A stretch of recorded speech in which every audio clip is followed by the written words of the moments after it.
Hello, everybody. What a wonderful turnout for wonderful artist, Brian Rutenberg. And this introduction seemed like a good idea this morning. I'm not sure if it has stood the test of time, but I'm going to go ahead and read it.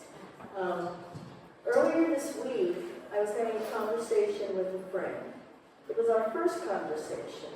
She is a tall, elegant woman, and I am, well, very short.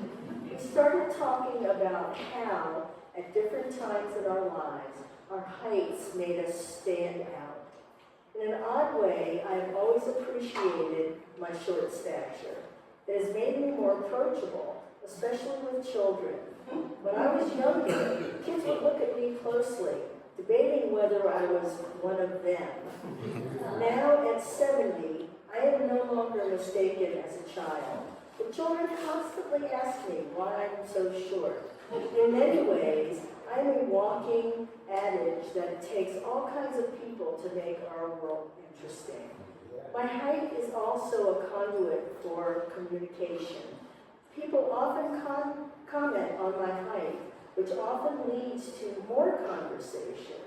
This is important to me in these times of fear and disconnect.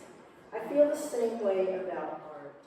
Art, whether it's visual, dance, music, or theater, engages our senses and our brains.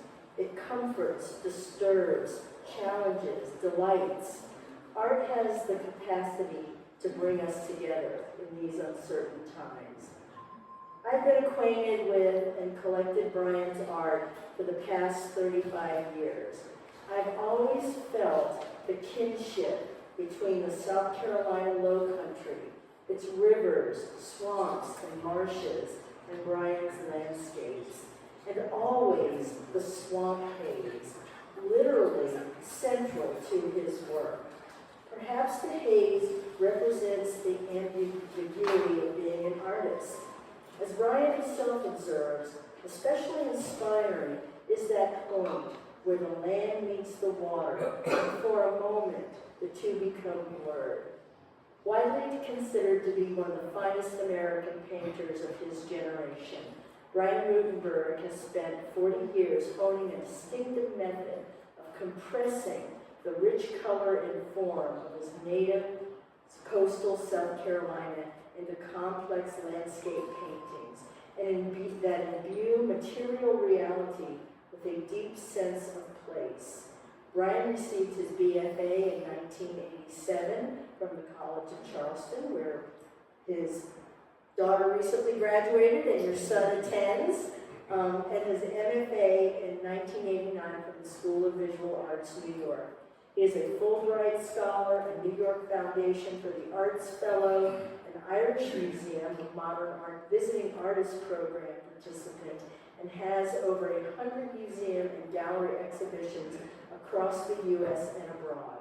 Rutenberg's paintings are included in such museum collections as the Yale University Art Gallery, the Butler Institute of American Art, Bronx Museum of Art, Peabody Essex Museum of Art, Greenville County Museum of Art, Provincetown Art Museum, the Gibbs Museum in Charleston, and the Morris Museum, the South Carolina State Museum. Brian is represented by the Gerald Melberg Gallery in Charlotte, North Carolina, and Gerald and Mary Melberg are with us tonight.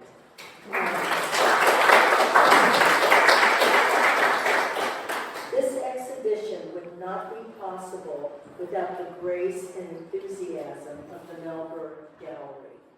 We also could not bring Brian Rutenberg to our gallery without the generosity of the Deanie and Roger Ackerman Family Fund and our community partners, Smith Robinson Law, Carolina Concierge Care, and Dr. Mays DeVos and his son, Lucas and Edmonds, are here tonight. I'm so happy about that. Thompson Turner Construction, Jones Chevrolet, and Patricia and Michael Fernandez. And Pat's here. Thank you all.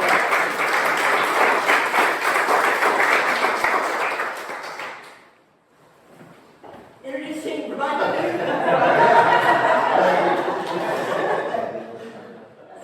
Welcome, everybody. Thank you to Karen and Eric and Cole and all my friends here at the gallery for all of your hard work to put this exhibition together. I want to also thank my friends who have driven in from other parts of the state, Gerald and Mary Melbourne, my dealers in Charlotte, North Carolina, Jeffrey Day from Columbia, Harriet Green, who I haven't seen in years, also from Columbia, and others. It brings me great pride to return to my home state and to continue to participate in the rich cultural heritage of our wonderful state. So I also want to thank each and every one of you for taking a little time out of your evening to be here with us. Once upon a time, back in the 50s, the Danish astrophysicist Niels Bohr was allegedly asked to come out of retirement and tour the country, speaking on college campuses about quantum mechanics. And at first, he resisted. He was comfortable in his retirement, but they sweetened the offer. They offered him a Lincoln Town Car and his own private ride. So he said yes. Off they went, and it was a triumph. Elegant lectures, followed by a Q&A, and they became friendly, and Niels Bohr moved up into the front seat with his driver. And one night, after a lecture, he said to the driver, "You know, you've seen me do this talk a dozen times, and it's more or less the same every night. And the questions and answers, basically the same. And people really don't even know what I look like. Why don't we have some fun and switch places? I'll stand in the back of the auditorium as you, the driver, and you take the stage as me and deliver my lecture." And they did it, and it was hilarious. And they laughed their way from campus to campus. Until one night, at a prominent university, a professor stood and asked a very complex question about quantum mechanics. And the driver, on stage as Niels Bohr, went blank. And the audience gasped. "Oh my goodness, she just stumped Niels Bohr." And then he crossed his arms, marched to the front of the stage and said, "Ma'am, your question is so easy. It's so rudimentary. I'm going to let my driver answer it." I tell you that story because it reminds me that an artist must be two people inhabiting one body, a maker and a talker. Make something and then tell the world about it. It's hip to claim that your work will speak for itself, but it won't. You have to help it. Learning to write about your work in clear language and speak about it in front of people is as important, I believe, as learning to draw and mix color.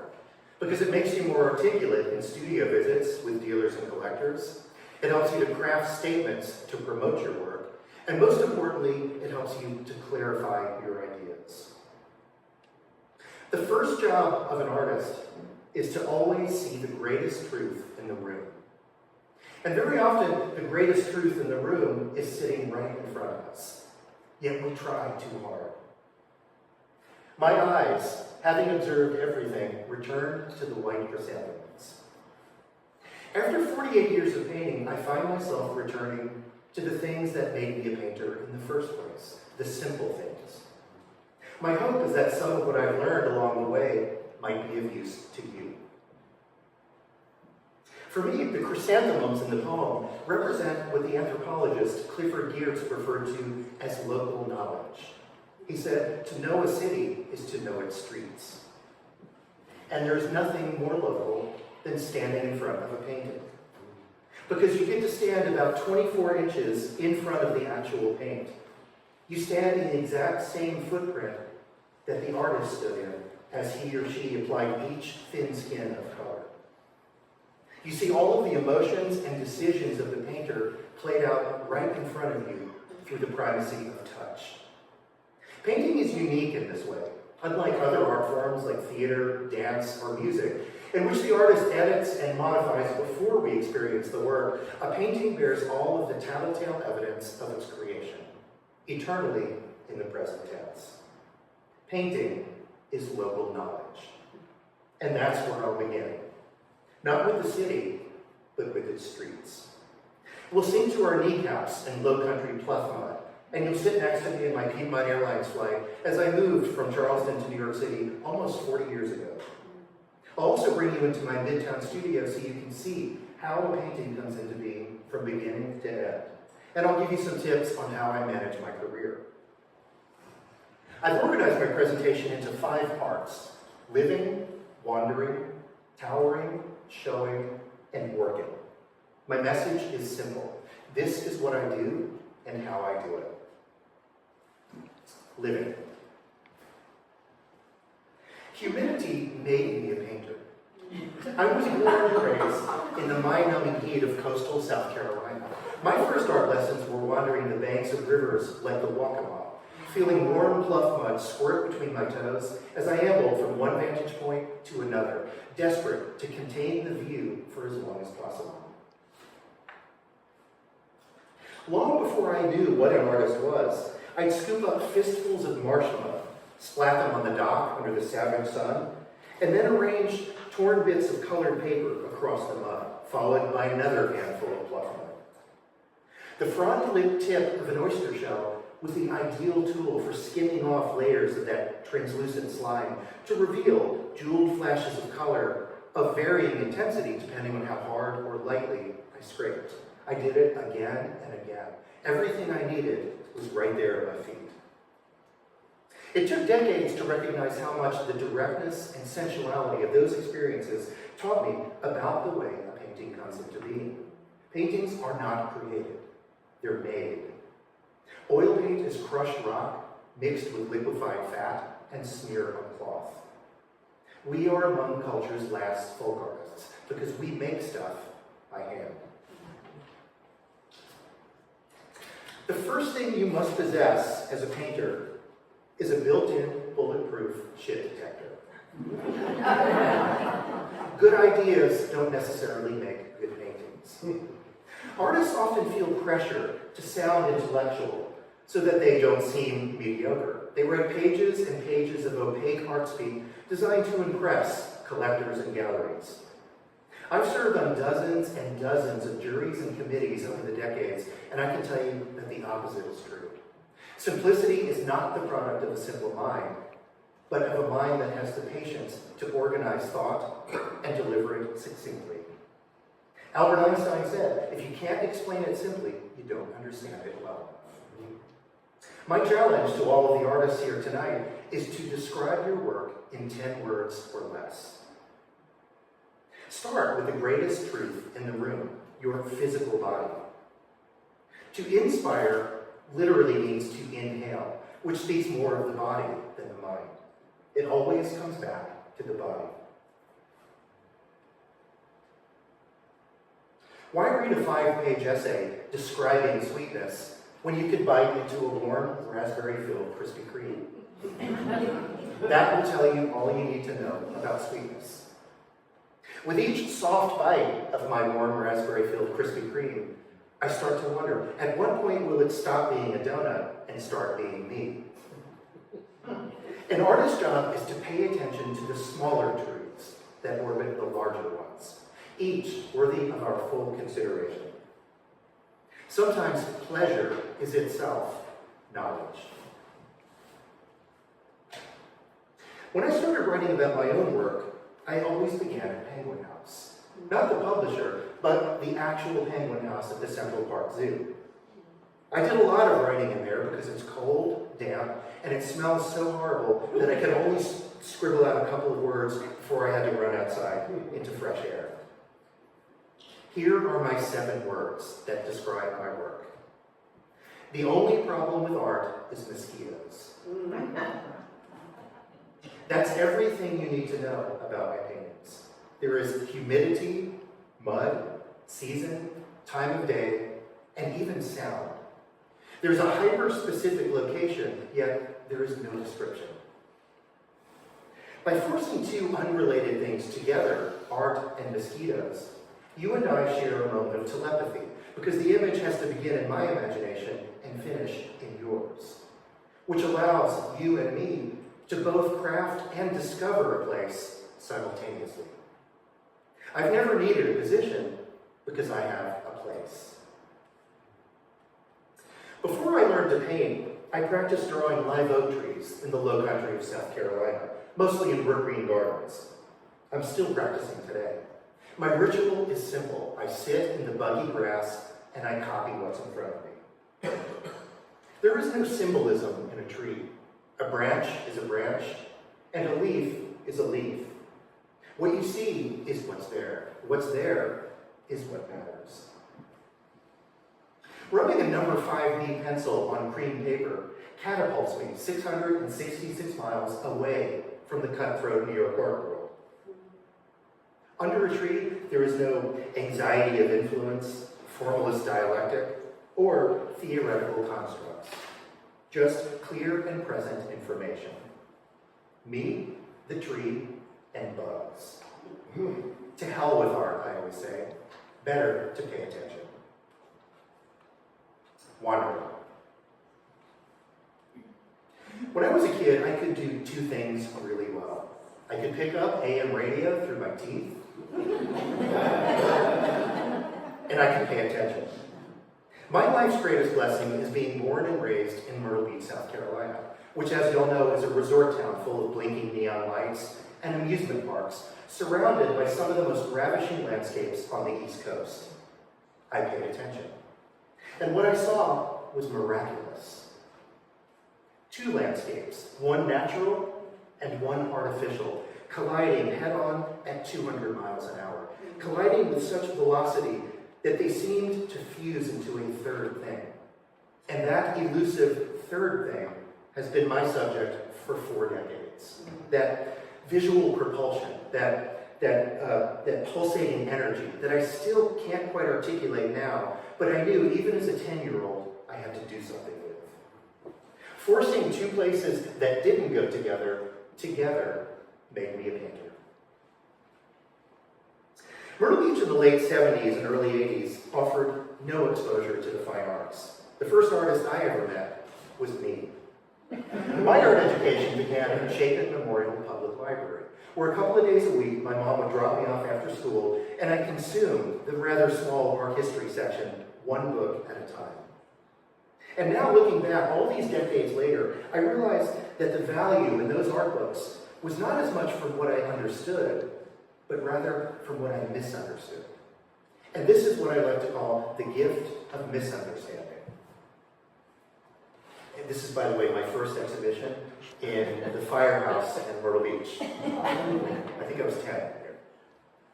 So in other words, when the transfer of information from the book to your brain is not entirely accurate, the mind starts to wander, and you start to get bored.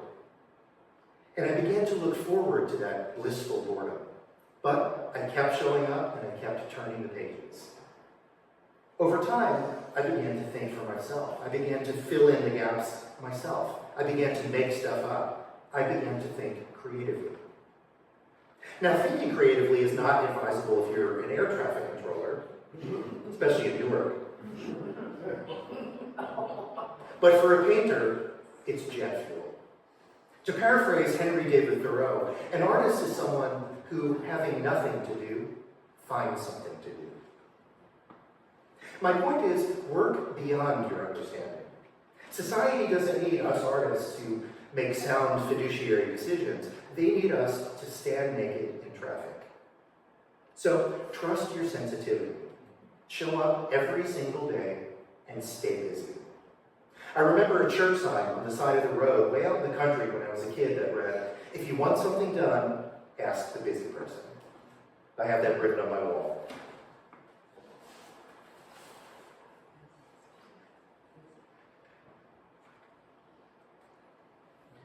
Other than painting, two of my favorite things in the world are barbecue and magic, both of which can be found in the carnivals and state fairs of my southern upbringing. I began to fall in love with the local artists who painted carnival banners for their design acumen, clarity of intention, and purposeful execution. Whether for the amazing electric eel or the mermaid, each carnival banner was a concise visual description, not of what will happen, but of what could happen. In other words, they manufactured desire. And that was the secret knowledge I've been looking for. An eye, not told what to see, sees more. Studying those banners and making banners of my own in my bedroom with acrylic on poster paper taught me that if you want to impinge on the consciousness of your viewer, even for a second, you have to do so with a composition that looks good from 20 feet away. For example, I learned to place large masses of middle value colors at the periphery of the composition, gradually working my way into higher levels of value, dark and light, and higher, more saturated areas of color, bright and dull, toward what's called the focal point of the image. I learned that verticals always refer to the solitary human figure, diagonals refer to movement or the promise of movement, and horizontals always to the landscape. I learned that good design is itself content. Duke Ellington said of music, if it sounds good, it is good. And I've always believed the same for things visual. If it looks good, it is good. My ever supportive parents got me the name and address of one of those local carnival banner painters. And like I always do if I'm interested in someone, I wrote him a fan letter and I asked for his autograph. And a couple weeks later, a letter arrived in our mailbox. I opened it and read, "Dear Brian, thank you for your kind letter. Unfortunately, I never give out my autograph. Sincerely," and it was signed. Whenever I take myself too seriously, I think of that letter. To be an artist, all you need is nothing, and most people don't have that. Everything you need to be an artist, you've probably possessed since the first grade. Your job is to manufacture boredom, to gain access to those things. And art is, I believe, a highly orchestrated form of boredom. If you're in a hurry to figure out what it's supposed to mean, you're going to miss everything. So, get out of your creepy studio and go into the world. Short naps, long walks, and hot coffee are also what make art possible, because they allow our minds to drift. And drifting implies moving away from something, or returning to it. What is your something? Write it down in 10 words or less. Sure, a master's degree and a couple of gallery shows are great, but that plus $10 will buy you a coffee. If you want a career, don't ask yourself, am I good? Ask yourself, will I continue? You must continue. Time, not the market, determines quality. Towering. When it came time for college, I wanted only one, the College of Charleston. I was entirely self-taught up until that point, so my first painting class ever was William Halsey's last. Born in Charleston in 1915, Halsey was considered the dean of abstract painting in South Carolina, and his fully dimensional use of color was an early influence on my own. Halsey studied under Elizabeth O'Neill Verner, a major proponent of what's known as the Charleston Renaissance, a cultural reawakening in that city in the 1920s and 30s. And it was Verner, along with Alice Ravenel, Eugene Smith, Alfred Huddy, and others, who were known for their depictions of daily life on the peninsula and their idealized images of the surrounding landscape. However, it was unidealized Charleston that fired the imagination of a young Halsey. The shady, dilapidated alleys and the crumbling stucco, all underscoring his rigorous commitment to process as a vehicle for intellectual discovery. He would crush marble dust and mix it in oil paint. He took sheets of metal and would scrape across the surface, all to uncover some sort of idea or some sort of discovery, the very same things that I still practice today. Halsey recognized my atomic work ethic and printed me a key to the entire School of the Arts, which nobody knew about until now. So I could come and go 24 hours a day, which I did. Each week in the middle of the night, I would install these massive multi-panel paintings that would sprawl across the floor, climb up the walls, and even out onto the ceilings. Not even gravity stopped me. People couldn't move through public spaces without first navigating through my painted environments. No one gave me permission. I just did stuff. That kind of unchecked liberty empowered me to explore other disciplines in the School of the Arts. I built a stage set for the Robert Ivy Ballet. I glued plastic jewelry onto costumes in the theater department. I played percussion in an early music consort, made sculpture in the Foundry, and installed paintings in what would become the Halsey Institute for Contemporary Art. In other words, the entire building was my working space. Some stuff I was really good at, and other stuff, pure suck. But it didn't matter, because I wasn't trying to make art. I was trying to make stuff. Don't be precious. You don't have to get it right every single time. You're a painter, not a pilot. There were complaints that I was too aggressive, but no action was ever taken, because someone had my back. Michael Tyzak was more than my friend, mentor, and painting teacher at the college. He became a father figure to me. Born in Sheffield, England in 1933, Tyzak studied at London's Slade School of Fine Arts in the 1950s under Victor Passmore, Lucian Freud, and Sir William Coldstream. Michael taught me not only about being an artist, he taught me about how to live life as an artist. He told me that without risk, there can be no serious painting. And it was he who encouraged me to move to New York after graduation to attend graduate school. I graduated from College of Charleston on May 11, 1987, and on May 12th, landed at LaGuardia Airport with 2 large black Samsonite suitcases, one full of my brushes and the other my clothes, into the hem of which my mom sewed $300 cash and a one-way ticket back on Piedmont Airlines, in case it didn't work out. Those 2 suitcases, even today, serve a practical purpose.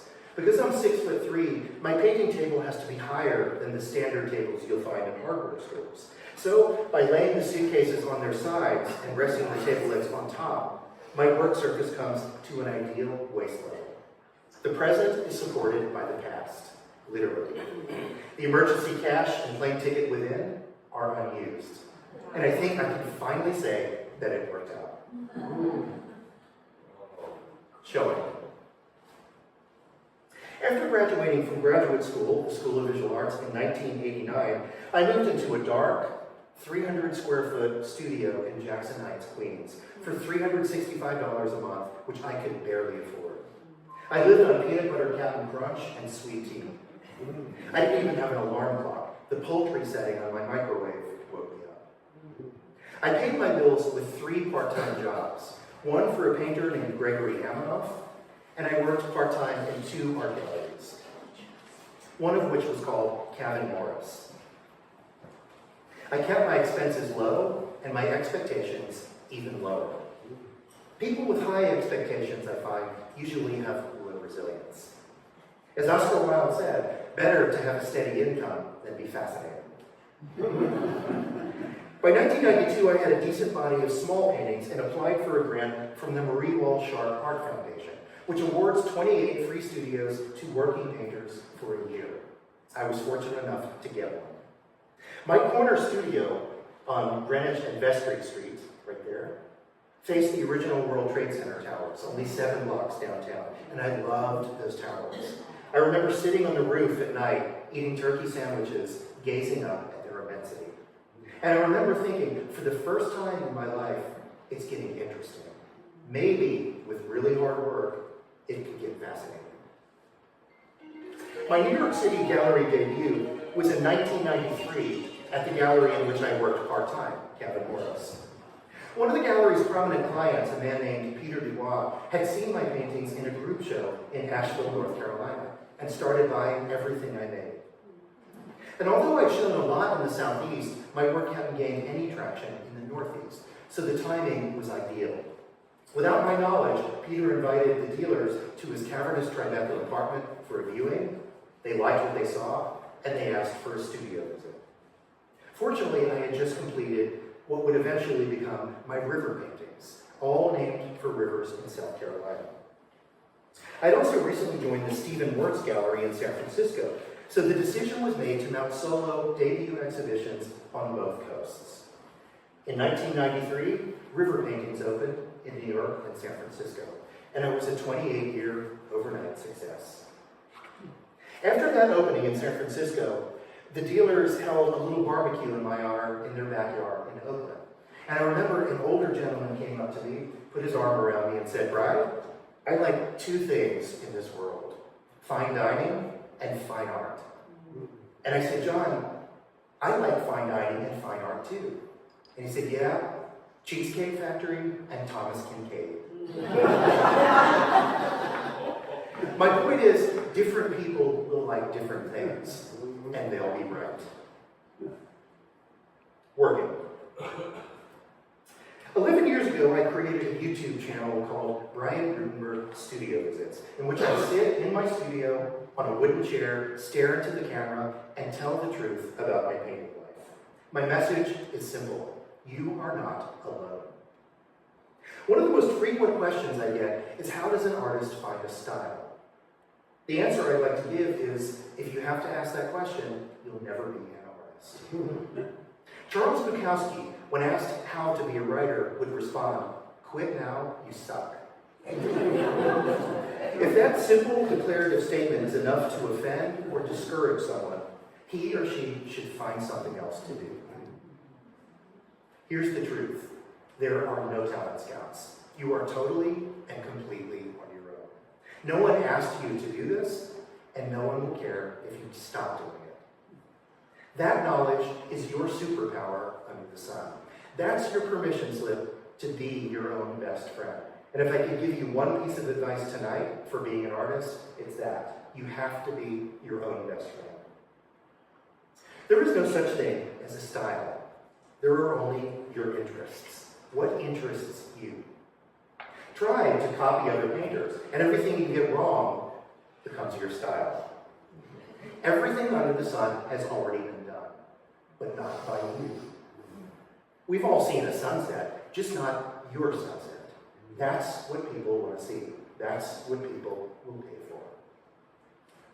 The most important thing you can do is learn your materials, and that takes time. Robert Rauschenberg, who helped me early in my career, said it best: you begin with the possibilities of the materials. You can only begin to see a painting in one way, the way it looks. When you first walk up to a painting, don't ask, what is it supposed to mean? Ask, what am I looking at? Begin with the greatest truth in the room, your body. How does the painting as a physical object in the room relate to your body as a physical object in the room? What size brushes is the painter using? Is the palette natural or unnatural? Or is it a combination of the two? Is the artist's hand evident through the gestures, or is it concealed through careful blending? Right away, the painter is telling you something by how the thing is made. That's why I put so much emphasis on the paint, on the materials. Think of colors as a pack of playing cards dumped out onto a table, a pile of overlapping layers, some visible and others partially concealed.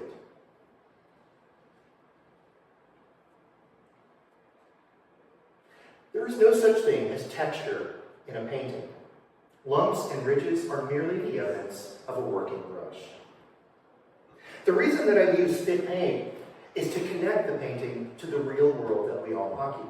If I fling paint at the canvas, it splats. If I add thinner, it runs.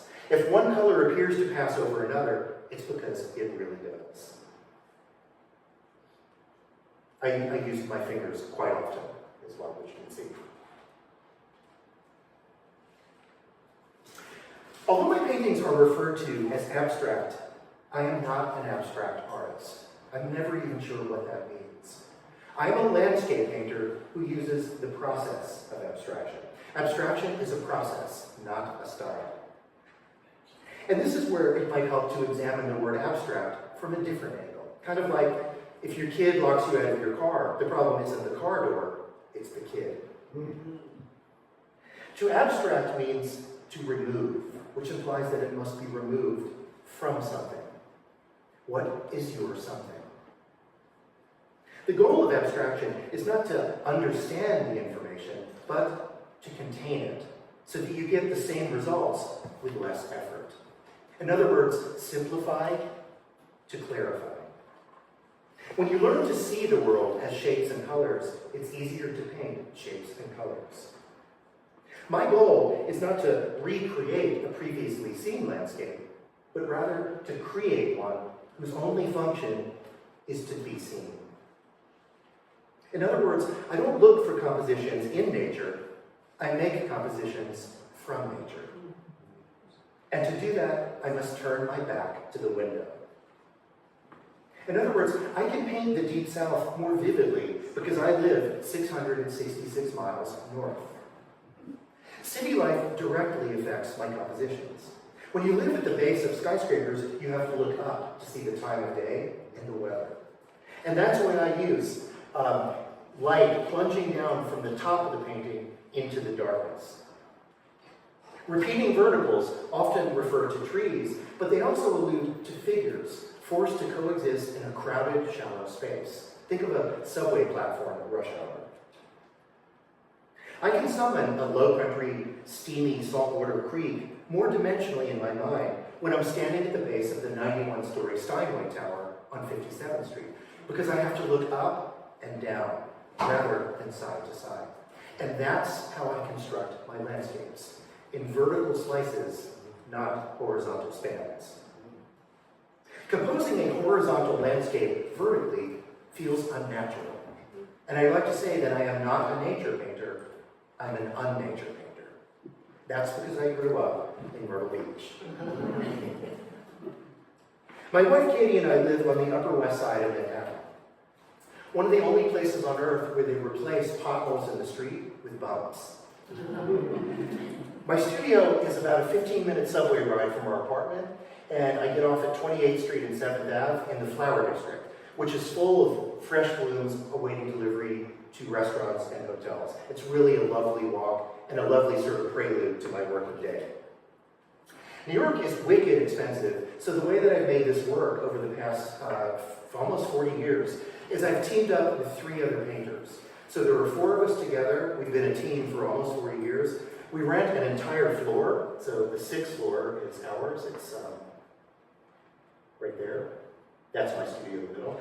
And we divide the space up into individual private studios, each with a lock and key. We have a common kitchen area, 2 bathrooms, and then we sublet the remaining 2 spaces out to professionals at a much higher rent to help subsidize us. A typical work day, I work every single day. I work Monday to Friday. I try to keep weekends for family. I wake up at 8:30. The first thing I do is I walk into the bathroom and I decide which one of the village people I'm going to be for that day. Lately, I've been the construction worker because I'm preparing for an exhibition, and like at a construction site, they lay out the limestone, the nails, the lumber, everything is there ahead of time so that you don't have to stop work. Same thing for a painter. I purchase all the pigments, the canvas, all the stretchers, everything is laid out and clean and ready to go so that I don't have to stop. I generally do 2 solo shows per year. Each solo show takes about 6 to 7 months to create, and those shows are usually scheduled 2 to 5 years in advance. And then I'll do a series of group shows and then some art fairs in between, and that pretty much fills my schedule, and that to me is a good, comfortable, busy schedule. There's some close-up shots of brushes, some of which I've had since high school. Now I want to take you from beginning to end through a painting. And this one is a very large, major commission I did with the help of Sandy Rupp at Hampton 3 Galleries and Gerald and Mary Melberg at Gerald and Melberg Gallery. And it's for the Duke Endowment, their headquarters in downtown Charlotte. So they asked for a 7 by 14 foot canvas. So I had my fabricators create that. It was delivered, hung, and then the first 2 or 3 weeks is spent kind of doing this. And the German artist Walter Sickert would say, start like a bricklayer, finish like a jeweler. So what you want to do in the beginning is you want to lay bricks. You want to do large, simple shapes. You're not worried about details at this point, just large forms. And what's notable in this particular photo is you can see that I'm already playing with temperature. Cooler tones on the left side, warmer tones on the right. And I'll explain later, that's because I want you to feel as if you're standing in one season, peering ahead into another. Standing in October on the left, perhaps, peering into April or June on the right. This is a couple of weeks further along. On the left, I wanted to have this area of sort of moonlit shadow, very deep ultramarine and cobalt blue, with sort of diagonal shadows that cut across and almost refer to trees that are unseen, that could be perhaps in our space, beyond us. Leading you diagonally into the center of the picture, which has that sort of smoky eggplant purple, and then gradually shifting as if a riverbank, which we mentioned earlier, that transition from mud into water, which I find extremely poetic and beautiful. And then I'm doing some smaller, trying to make smaller apertures, so to speak, on the right side. Now we're probably, 2 months into this. I'll start to cut or subdivide the space vertically, as I noted before. You can see that sort of toothpaste green shape on the middle left, and then again, that repeats. And what I'm doing is just, again, I think referring to urban life in the context of the landscape. So it's the two kind of forced together. It's that vertical, horizontal orientation that in a way creates rhythm, and painting is essentially rhythm made visible. Now we're about maybe, 5 months into this, and this is the most frustrating point to me in the painting because it's doing too many things. It's trying too hard, it's too noisy, there's too many things happening, and I need to come back and do something drastic to clean it up and to simplify it. So you'll see if you pay attention to the top middle, what I do is come in with this beautiful kind of crest toothpaste green again, and just lay in with troweling tools like Halsey would use, and put in this very soft, gradual, almost an opening or some sort of distant pocket of sky, if you will. So now the thing is starting to make sense to me, but the bottom is still not working. It's not connected to the other parts. So again, I have faith, I trust myself, I've done this long enough. And what happened was, I walked into my studio one day, before touching any electricity or lights, and I noticed a shaft of light cast from a building across the street, reflected off the window, coming across and hitting the middle bottom of the painting. And I got closer. That's what it looked like. And it reminded me almost of the fish, the shape of the fish. I'm a fisherman, having grown up in Myrtle Beach, and I love the shapes of fish. And I immediately thought of a quote by the sculptor Constance Brancusi, which goes, "When you see a fish, you don't think of its scales, do you? You think of its speed, its floating, flashing body seen through the water." Of course, that was the solution. Adding this little area of this rose pink into that sort of lavender blue, and then fluting through the middle of it with tools to create these grooves, was Brancusi's floating, flashing fish.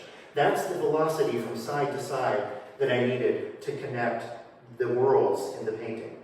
And again, I talk about that third thing that I mentioned before. I usually compose my landscapes in threes. So if you'll note on the far left, that's a close-up view.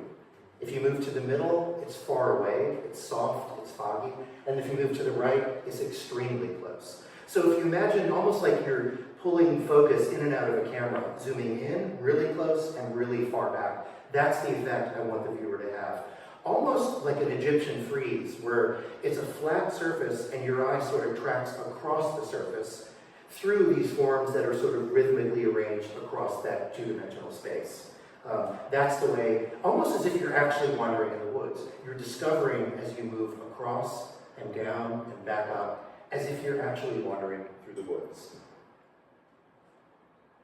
So, we're going to end exactly where we began, with the chrysanthemums. Not with the city, but with its streets. I was back in Charleston recently to see my kids and to stay active with the College of Charleston. And I always go by Jack's Cafe on George Street, which has been closed for about 10 years. And it was a favorite among faculty and students because it's right there on campus.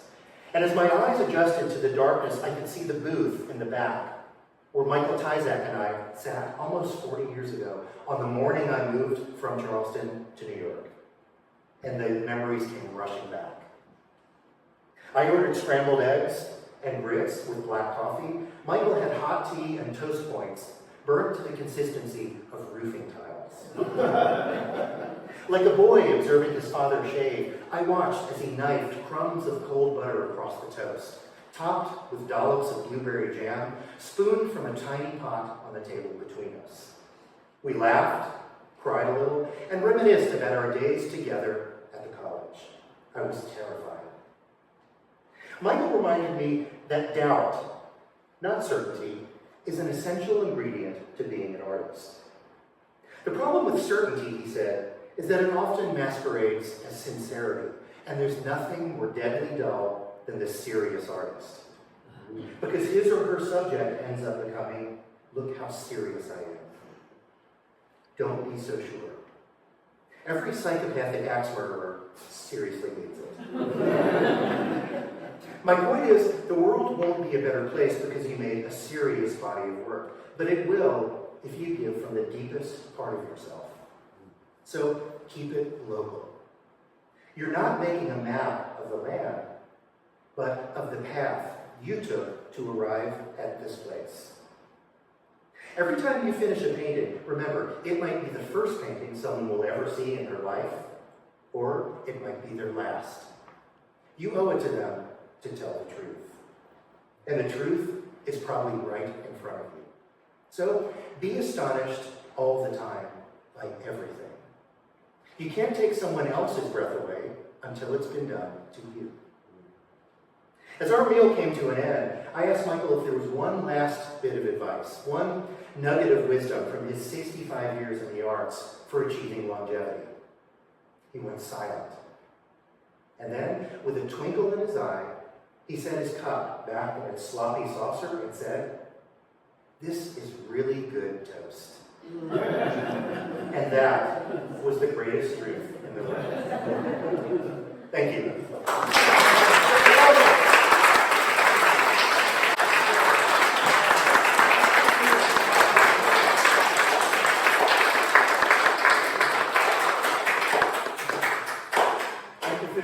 Any questions or comments?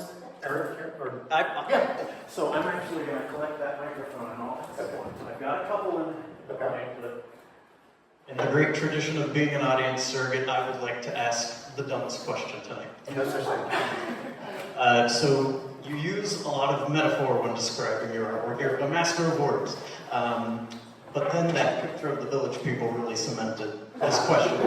What are you listening to, if anything, when you're creating your artwork?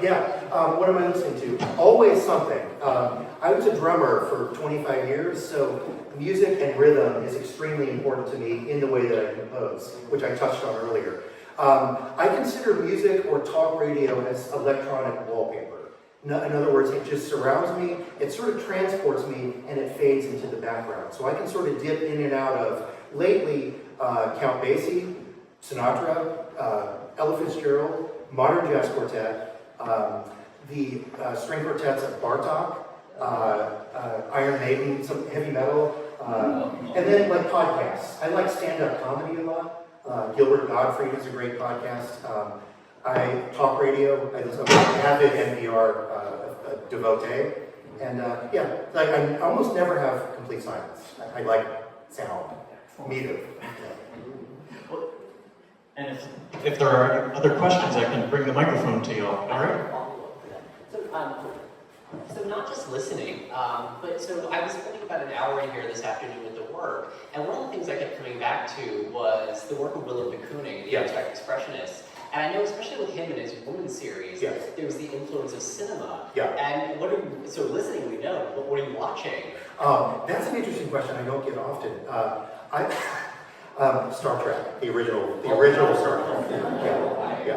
Thank you for that.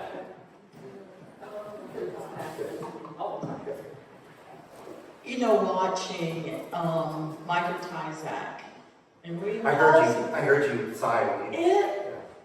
You have no idea what those two artists meant to a lot of us. Not just artists, but curators and people who just worked in the arts.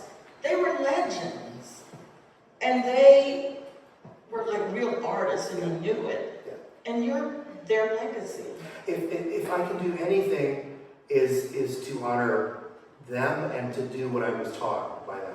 They were so generous with their time. They were, and you could go into William Halsey's studio on Tradd Street. I remember when he gave me a plant and said, Harriet, all you have to do is put a pencil and make a hole. I can't remember the official name of the plant, and it just grows and it just multiplies. Yeah. Or even Michael Tyzak, he always took us to a French restaurant. And then he played at that little... Lodge Alley. No, it was a little one, it was a tiny one on Market Street. Oh, yes, yeah. And he sat on it was just amazing times. And I'm just so sorry that you all couldn't experience what it was like to be with artists like that. Yeah. It felt really old world. Yeah. In that way. So that was my statement. Yeah. But it was also just wonderful hearing you make the connections and kind of deconstructing your artwork and then putting it back together. I think it was a brilliant presentation. Thank you. Thank you. Thank you. Are there any other questions? Right here. You mentioned earlier that you have this vertical outlook. When you meet the horizontal, how do you deal with it? It's interesting when the vertical, it doesn't activate until it's countered by the horizontal. And if you look at like early Mondrian, the Dutch painter, for instance, he composed his landscapes in the very beginning before he went more non-objective with just simple crosses, vertical, horizontal, and he would make trees out of those orientations. So as soon as this crosses this, it creates a detonation, which I like to call it, a point of energy. And every time I do that, I can, in a way, manipulate or control the eye. I can sort of direct the eye, as a drummer would either slow down or speed up, or hit a ride cymbal louder, or something really soft, to control the mood, the pace, the syncopation of the piece. So I use those moments of cross, of vertical, horizontal, to create a sense of meter and a way to sort of lead your eye through the composition. So it's trial and error. A lot of the work that I do never sees the light of day. I'll scrape it off, it plops on the floor. You wouldn't believe the amounts of paint that I go through. But again, it's what I do, and I take it really seriously. Yeah. Does this outlook inform your life itself? I think, yes. I think life is not a support system for art. I think it's the other way around. I think art teaches us how to be human. I think if you think of a painting, it's two things at the same time. It's a flat surface with little piles of color on it, and it's also a fictitious world into which you expand your consciousness. You look into an illusory space. So you find yourself looking into that space, and then all of a sudden you notice, wait a minute, it's not real, it's skins of paint on a surface. Then you're right at the surface again. And then you back up a little bit, and then it becomes an illusion again.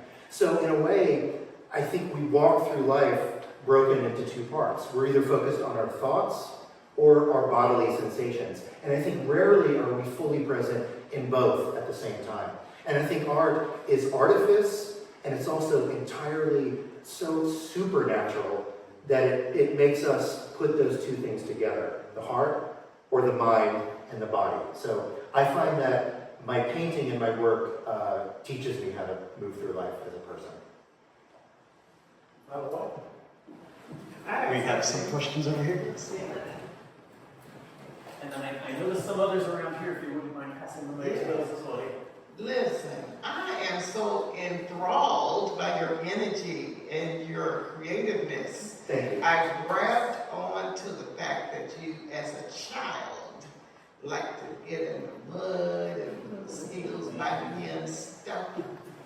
And you're itching and scratching, and at the same time, being creative and connecting with the environment that you are engaged in. I came in late. However, I'm enthralled and enthusiastic about your energy. Lastly, you're deep. You might ask the question, what does that mean?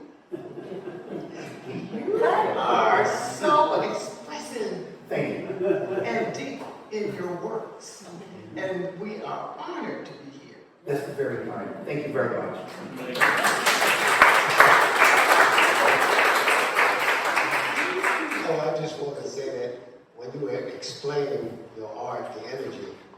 You actually were explaining something that I would do.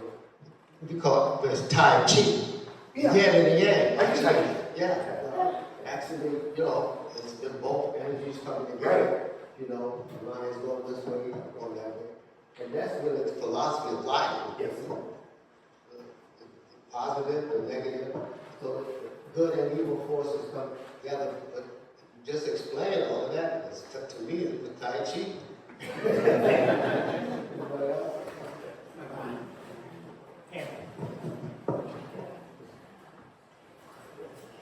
Brian, your talk was so emotional at many junctures, and when you spoke of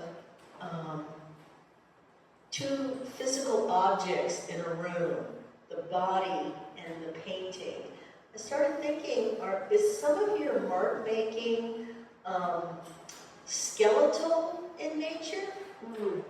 Yeah. You mean as an interior lattice work to support? As a human, you know, the body stripped away. I like that word even better, stripped away. Yes. The way that you begin a painting, they call it fat over lean. So lean means no fat, and fat just simply means linseed oil. So when you start a painting, you want to use no linseed oil, you want to use just thinner, because it dries quicker and it doesn't crack as you build out those layers. And as you work successively from that initial layer, or skeleton, that initial undercarriage, you add more linseed oil, hence more fat, and the painting becomes more soupy and delicious as well. So I think of the initial layers as skeletal in that way. And I have, I've worked for pretty well-known painters back in the 80s, and they would have me stretch canvases and then gesso the canvases in their studio. And I would always write my name in gesso in case they're ever, x-rayed in the future. So they would know who I am. But I never thought of your especially on the periphery, the mark making is skeletal. But Yes. I'm looking at this picture. Yes. And it's not only trees, and again, your statement about the physical body and the physical painting, that's the only thing that's living or Right. physical. Just, was curious. I've never thought of that before in your work. Yeah, I like the idea of being stripped away too. I'll think about that more. Brian, over here. Pat, over here. Oh, okay. First of all, I'd like to thank Karen and Eric for positioning this talk so that we are all surrounded by your work, and feel like we are forest bathing in what you have created. So many writers say that when they sit down, that the blank page is evocative of all sorts of senses, that, complete fear, excitement. What do you feel on the blank canvas? I relish it.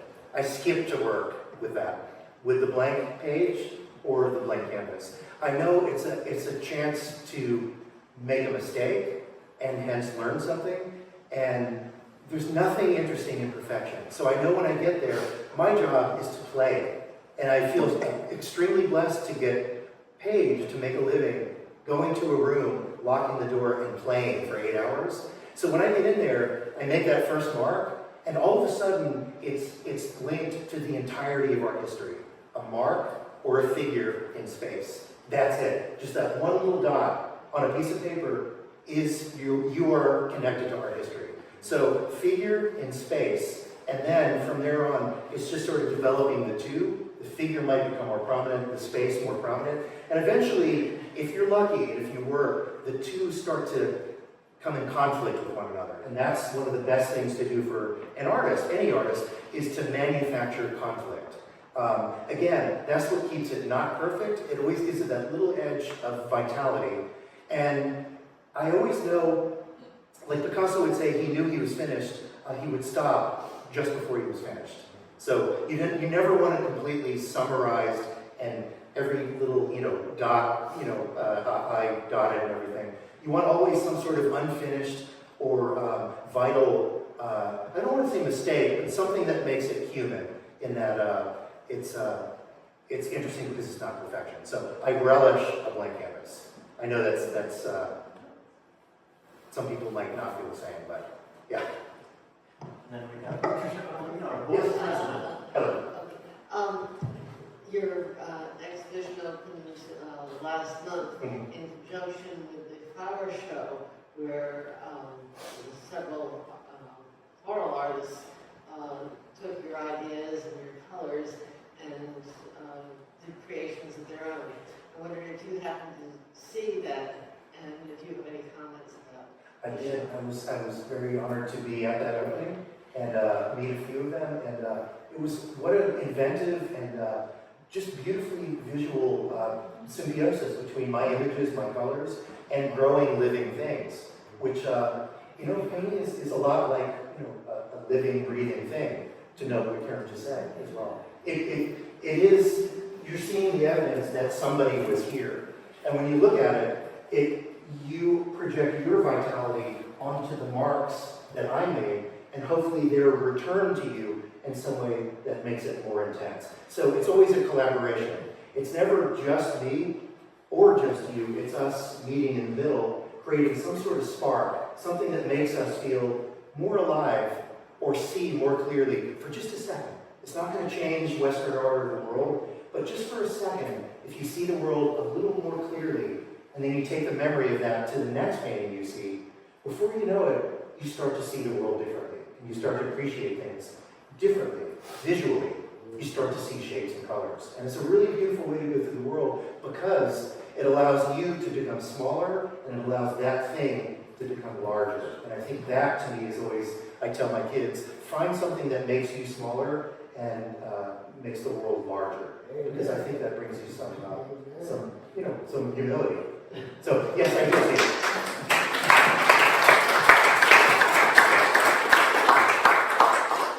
We see that you are painting with very vivid colors. Yes. They're a part of spectrum. Okay. Where do you fit in that continuum of color? When do I think of that? Where do you fit? Oh, where do I fit? Where do I fit in that continuum of color in terms of the art of Spectrum. yeah, of art historical? Or colors. Yeah, with the colors. I am interested in mostly 20th century painters. Early movements like the Fauve movement in Paris. I'm interested in the Scottish colors right now, the 1950s. Not as well known. The Canadian group of 7 painters in the 1920s and 30s up in Ontario. And then if I go further back, Tiepolo, the 18th century Venetian painter, who you probably know from the swirling blue skies and the ceilings. I find his colors extremely vital and exciting. So I look at a lot of Italian, especially Baroque, but also a little bit later, Rococo painting, and then I sort of jump into more of the 20th century. Of course, Matisse and actually late Picasso. If you look at Picasso, 1967 until he dies, which in 1971, what an incredible colorist. And he's not known for his color, but I encourage you, if you get a chance, go back and look at late Picasso. It was astounding. Are there any more questions? Nope. We do. Yes. You obviously use a lot of paint. So, can you give us an estimate of how much paint goes on? Let me call my accountant. I was, again, being a kid from the coast, we talked about the mud and about, that's how I learned how to I don't know, I just made stuff with my hands. So the way that I think of paint is still as mud. And in that, I don't be precious with it. In other words, I will put, a lot of pigment on there that's not inexpensive and then scrape it off and it falls on the floor. Now, in the early days, I could not afford to do that, so I would go to the hardware store and I would be the cheapest house paint, and I would put sawdust in it, or marble chips like Halsey, and I would use fillers. But the idea was to get icky, gooey stuff that I could put on with tools and then play with it and see what happens in terms of space and form and line and texture and all those things that I learned as a kid in the South. I spend my pigments are much more expensive now, but I treat them the same way. It's very important to never become precious with one's materials, and whatever you can afford to use, but use gobs of it. That's important. Never be like inky-dinky with paint. The two most common mistakes I find are making too many marks. In other words, put down a mark, leave it, put your hands behind your back, and then back up. As soon as you hit it the second or third or fourth time, you kill it. So leave the mark, and the second mistake is not using enough paint. So I think during the opening reception, you were having a conversation, and you said that you were mixing your oils with a little bit of wax. Yes. Can you talk about that process a little bit? Sure. There's something called cold wax medium, which is not encaustic, that's hot wax. So cold wax medium comes in a tub, and it's sort of the consistency of peanut butter, and it's translucent white. And what you do is you scoop out a little bit of it, and you mix it directly into your oil paint. It stiffens the paint, it makes it more buttery, it dries matte, kind of like a candle, which is really beautiful, and it allows you to sometimes get a little bit more lift or gesture in your marks. You don't want to go more than 30% wax to 70% pigment, because when it dries, you could deal with cracking. So I always advise 70-30 pigment to wax. And it's a good and inexpensive way to extend and also make your paint more substantial.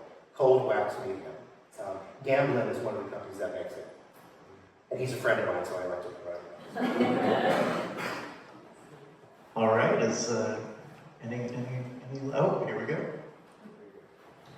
Brian, if I may, I've never in my life been more proud to represent an artist as I am you right now. Thank you. Thank you.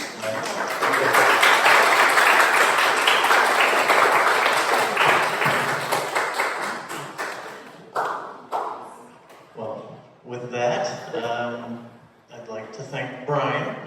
I'd also like to thank the Melbergs and all of our sponsors who were mentioned at the top of the talk. Put your hands together once more for Brian Rutenberg.